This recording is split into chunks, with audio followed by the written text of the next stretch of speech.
This house is for me and my parents. Write up the divorce papers and get out. My husband, Leon, who has been treating me like a maid and always favoring his parents, is again saying whatever he pleases.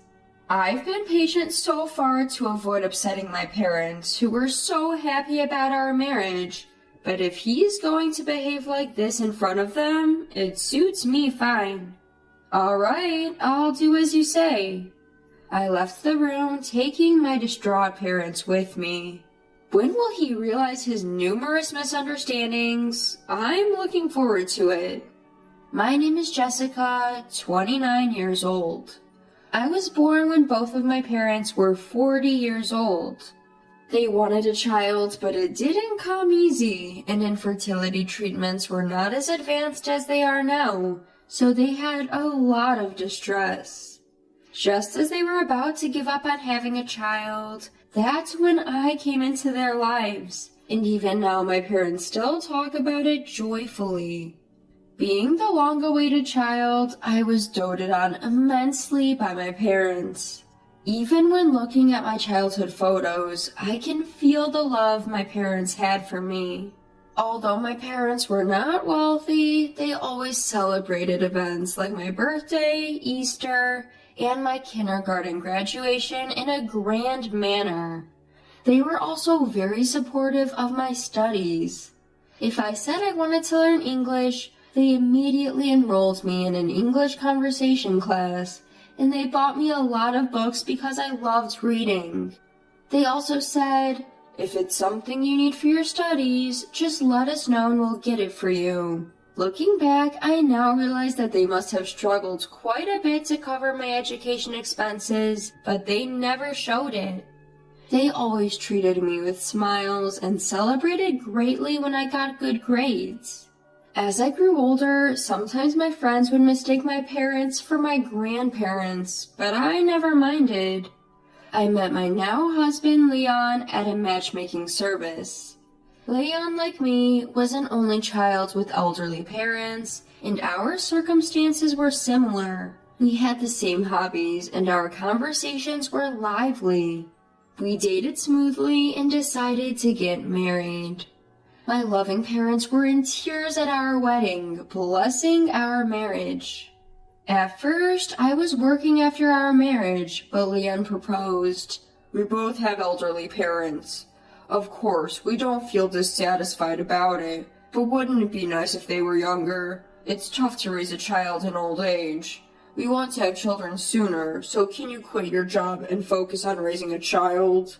I loved my job, but what Leon said made sense. I remembered my mother telling me that her night shift job and the stress from it, as well as not being able to get the timing right for conception, might have been reasons why they had difficulty having me. I thought it might be a good idea to quit my job and focus on creating a conducive environment for having a baby. Plus, Leon said, "You can return to work when our child is old enough," which reassured me. Fortunately, I had a professional certification that would allow me to return to work anytime. So, I quit my job and became a full-time homemaker. However, after our marriage, Leon started acting high and mighty just because I was a homemaker. Before we got married, I thought Leon treated me as an equal, but after, he started acting as if he was superior. Being a housewife isn't exactly a walk in the park. Between cooking 3 meals a day, cleaning, laundry, things I used to casually handle when I was alone, became a challenge. Especially since Leon is particular about details and won't allow any slack. Dinner should always consist of at least 3 dishes. Also, ensure there's hot pancakes for breakfast. My mom managed to do that even while working. When I wake up in the morning, my suit and shirt should be ready on the hanger. Just grab my bag and go. That's the least you can do as a housewife. That's how my parents always did it. Every time I tried to object, he would retort, "You're a housewife, aren't you? Don't get too high and mighty while eating off my dime." That became his catchphrase. Despite his complaints about me eating off his dime, the money Leon gave for household expenses was barely enough. I spent my days scrutinizing our budget, constantly scouring the internet for money-saving tips. One day, given the situation, I mused out loud, maybe I should go back to work. Leon responded with, "Didn't you say you used to work at a law firm? Being a secretary there won't make much money. I won't allow you to neglect housework for that." So he wouldn't even let me return to work. I wondered if Leon was misunderstanding something. However, by this time, I was too tired of his constant complaints and shouting to argue. And truthfully, I wasn't sure if I could maintain the quality of housekeeping and care for Leon if I was also working. Moreover, I didn't want to upset my parents, who were so happy about our marriage, so I couldn't confide in them. But it wasn't just Leon's attitude that bothered me. He frequently invited his parents to our house. Mother's Day, Father's Day, his parents' birthdays. He would find any excuse to invite them over and have me prepare the meal. On these occasions, Leon would give me extra money, instructing me to buy some good fish or make a steak from premium beef. Every time we hosted his parents, Leon would give them gifts. His parents would eat and drink to their heart's content, treating our house as if it was their own, without thanking me, and then they'd leave. Once, I asked Leon, "I think it's great that you honor your parents, and I don't oppose it, but can we also invite my parents occasionally?" Leon immediately turned sour and snapped. "Why would we do that? Understand this. I'm the one paying for the meals and gifts. Why should I spend money on your parents who aren't even blood related to me?" He dismissed the suggestion. Resigned, I started secretly using my savings from before I was married to buy presents for my parents. Then one day, my parents contacted me looking troubled. They told me there was a fire in the apartment next to their house, and part of their home was burned down. Thankfully, they were unharmed, but the house required major repairs. They were temporarily living in a makeshift house. I decided to visit my parents. Even though they were going through a tough time, they welcomed me warmly. When my father gently asked, "Is your marriage going well?" a twinge of sadness hit me as I replied, "Yes, we're getting along all right." When I inquired about their future plans, he explained that their partially burned down house had been standing since my great-grandfather's era and was incredibly old to begin with, so they were thinking about letting it go. They were considering moving into a rental apartment going forward. My mother sighed. "Even though it's an old house, it's filled with memories of Jessica, so it's sad to let it go." At that moment, I made up my mind. I decided to discuss this with Leon when I got home. "Do you remember I mentioned that my parents' house was caught in a fire and burned down? Given their age, I was thinking of buying them a new house, maybe one equipped with accessibility features." Leon curtly retorted, "Huh? Where's the money coming from? I'm not putting in a dime." Just as I'd expected, I replied, "I'm not planning on building a mansion, so it won't be a burden on you. I intend to use my savings for my single days." Leon pondered for a bit, then casually responded, "Guess even a law firm clerk can save that much. Well, if you're not using my money, then it's fine." So I decided to give my parents a house. I felt it was high time I paid back their kindness. Several months later, "Leon, I'm helping my parents move tomorrow," I told him. Leon replied, "All right, I got it. But don't neglect your house chores," then retreated to the bedroom. The next day, I went to help my parents move. Unbeknownst to me, a group of individuals had begun tailing me at that point. We carried my parents' belongings into the house, and we were relaxing in the living room. We were all filled with joy at being together as a family after so long. But then Leon and my in-laws suddenly barged in. While we stared in bewilderment, Leon declared, "From today, this is my house." I was taken aback by Leon's sudden appearance. "Why are you here?" When I asked this, he haughtily replied, "I heard you were moving today, so I followed you." When I responded, "What? My house? What are you talking about? I don't understand."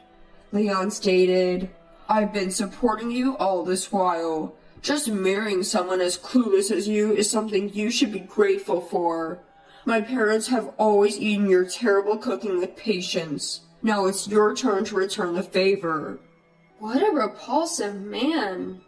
As I stared at him in silence, Leon continued, "I've canceled the lease on our apartment. Take your stuff and get out." At that moment, my confused father started to say, "Leon, this house." But I stopped him from speaking. Strangely calm, a plan was taking shape in my mind. Instead of my father, I said, "This house is our home, my parents and me. What are you talking about?"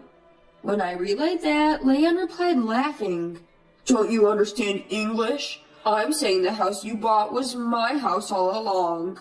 This is now my parents' house and mine. Oh, I also left divorce papers at home. You be sure to submit them." Ignoring my parents' attempts to speak, I told him, "All right, I will follow your instructions." Then I asked the movers to reload the truck we had just unloaded, instructing them on what to do. As this happened, another truck arrived, carrying Leon's and his parents' belongings. I reassured my unsettled parents by saying, "I will explain everything later. Just follow my instructions for now." We then left the house together. During our ride, I explained to my parents what was going on. "Listen, I've kept quiet about this until now." Once they heard everything, they understood and praised my actions. It reminded me of the joy I felt as a child when I was praised by my parents. A few weeks later, I got repeated calls from Leon. Reluctantly, I answered the phone. Without waiting for my hello, Leon shouted, "Hey, isn't this the house you bought? Someone just told me they're going to call the cops if I don't leave." "Yeah, that's correct. So when you said that house was ours, I was taken aback. That rental was your house, huh?" I replied, laughing. This made Leon absolutely livid. "Hey, quit mocking me. Just explain it. Wasn't that house bought for your parents?" Then I explained everything to Leon step by step. The house that I had bought for my parents was under renovation after the purchase. However, the day before moving in, the renovation company told us, due to our mistake, the work will not be finished on the scheduled date. It was entirely the renovation company's fault. Since they had contacted us in the evening, it was too late to cancel the movers. The renovation company, taking responsibility for their mistake, arranged a rental house for us to live in until the real house was ready. It was a model home that had finished its exhibition period. We planned to live there until the renovations were completed, but Leon and his parents moved in by mistake. When my parents tried to clarify, I decided to get revenge based on Leon's terrible misinterpretation. After that, I stored all of our belongings in a rented storage unit and lived in a hotel with my parents. Meanwhile, I submitted the divorce papers prepared by Leon as he had instructed, and that's how I got divorced from him. My parents told me you should have consulted us sooner. However, I think things turned out for the best. I was able to spend time with my parents and managed to divorce Leon. Now, I'm living with my parents in our newly renovated house. I've deliberately not shared our new address with Leon, so he has no idea where we live. Leon once asked me, "But how are you going to support yourself without me? You are just a stay-at-home wife, right?" With a sigh, I answered, You know, I didn't expect you to be under this misconception for so long, but my profession is a lawyer, you know? Huh? Leon seemed shocked and responded with a confused reply. When I first met Leon at a matchmaking service, he asked me what I did for a living. I told him that I worked at a law firm. He assumed I was a secretary. I let him believe that because when I'd previously mentioned being a lawyer, people often remarked how stuffy it sounded or how they didn't like being corrected based on the law. I hadn't imagined he'd continue to mistake me for a secretary after that. It showed how little interest he really had in me. I guess Leon wanted a housewife more than a partner. I think the reason he asked me to be a stay-at-home wife was just that. I bought the house with the savings I had from my time as a single lawyer. If you explain that, well, we're married, so I should have a claim to the property. I responded, the savings I had before marriage are mine, and they're not subject to property division. If you have a problem with that, we can go to court, but I'll win, of course. Hearing this, Leon fell silent on the other end of the phone.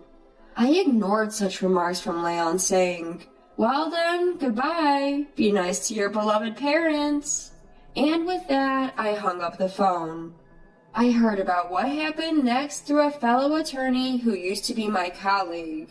Leon kept contacting me, unable to accept the situation, so I reluctantly decided to communicate with him through my attorney. Leon was insisting on me returning the money we had spent during our married life. However, after discussions through the lawyer, he understood that it was not feasible and seemed quite disappointed. That's expected. After all, I became a stay-at-home wife because Leon asked me to, and it's a husband's duty to provide for his family. I did everything that I should have as a homemaker, and I didn't fall short. Leon had terminated our apartment lease himself, leaving him with no place to stay. Currently, he has moved back into the small condo where his parents lived, and the three of them are living there, uncomfortably crammed into the small space. Leon had virtually no savings. He had a low salary, and yet he made me stay at home, only gave me the bare minimum for living expenses, and spent the rest of the money on his hobbies and gifts for his parents. Despite this, Leon was starting to desire a larger house. He seemed to have come up with this plan when I mentioned to my parents that I wanted to buy a house. Needless to say, it failed spectacularly. Even if it weren't a temporary home, assuming that we would leave quietly is just stupid. It's pathetic to realize how naive my ex-husband was. Leon is now tired of caring for his parents in the cramped condo, and he has been pressing for reconciliation many times. Now that he knows I'm a lawyer, of course I've been ignoring him. I'm currently enjoying my time in my new house with my parents. At the moment, I'm not particularly keen on getting married again. However, a fellow attorney who I worked with during my divorce from Leon has been showing some interest. I am considering being a bit more positive about it, perhaps to give my beloved parents the joy of seeing their grandkids sooner.